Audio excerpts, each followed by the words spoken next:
Засуусан авиасны досоо дах нууц босох өөрийн гэсэн гэр оронтой болж түүнийгээ хөрөнгө оруулалт босгох тухай ярьсан. Энэ бос таны амьдралын суурь бие даасан байдлын баталгаа юм. Та яг одоо өөрийнхөө амьдралын эзэн байх ёстой. Цаг хугацаа бол энэхүү суурийг босгох таны цорын ганц хөрөнгө. Таны цаг хаашаа орсон, таны ирээдүй тийшээ явна. Амжилтын нууц бос бачсан өмнөд амьдрах юм.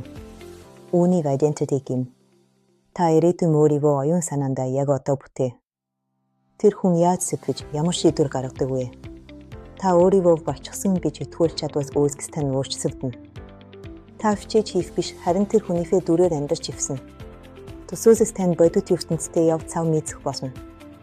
Чингис хаан дэлхийг эзэхээс өмнө сэтгэс дотроо шидийн дэлхийн эзэн болчихсон байсан юм.